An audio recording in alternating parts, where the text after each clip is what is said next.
कल पेश हो सकता है एफसीआरए बिल। परिसीमन को लेकर भी सामने आ रही मोदी सरकार की बड़ी रणनीति। मोदी सरकार 12 अगस्त को foreign contribution regulation amendment bill संसद में पेश कर सकती है।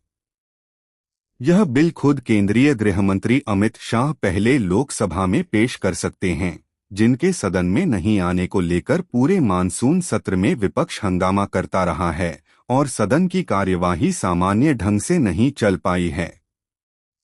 पहले ऐसी खबरें थीं कि हो सकता है कि प्रधानमंत्री नरेंद्र मोदी की सरकार 2029 के लोकसभा चुनावों में महिलाओं को 33% कोटा सुनिश्चित करने के लिए पहले परिसीमन बिल को प्राथमिकता दे, लेकिन भाजपा के अंदरूनी सूत्रों ने बताया है कि गृह मंत्री अमित शाह 12 अगस्त को एफसीआरए बिल संसद में पेश करेंगे।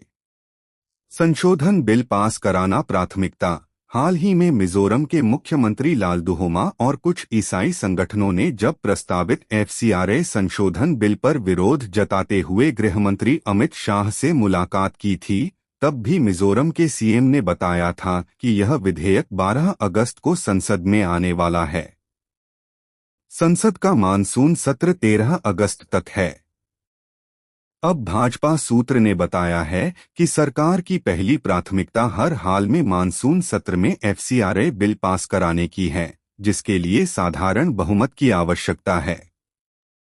भाजपा सूत्र के मुताबिक एफसीआरए संशोधन बिल देश हित के लिए जरूरी है, इसलिए सरकार इस मामले में सभी पक्षों की चिंताओं के समाधान पर विचार के लिए तो तैयार है, लेकिन किसी भी तरह के दबाव के आगे नहीं झुकेगी। एफसीआरए संशोधन बिल मार्च 2025 से ही संसद में लंबित है। परिसीमन भाजपा की नई रणनीति।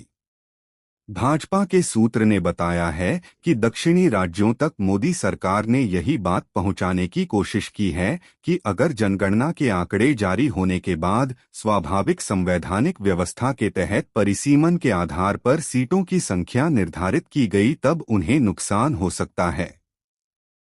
परिसीमन को लेकर दक्षिण भारतीय राज्यों की शुरू से यही चिंता रही है।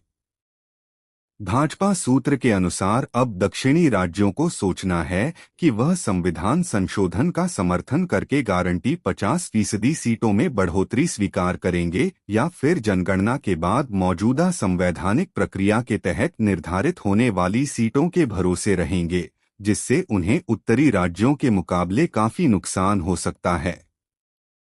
भाजपा सूत्र का यह भी कहना है कि अगर संवैधानिक व्यवस्था और जमीनी राजनीति को समझने के बाद दक्षिणी राज्यों की पार्टियां संविधान संशोधन के लिए तैयार होती हैं, तो अगले कुछ महीनों में एक बार और विशेष सत्र आयोजित की जा सकता है।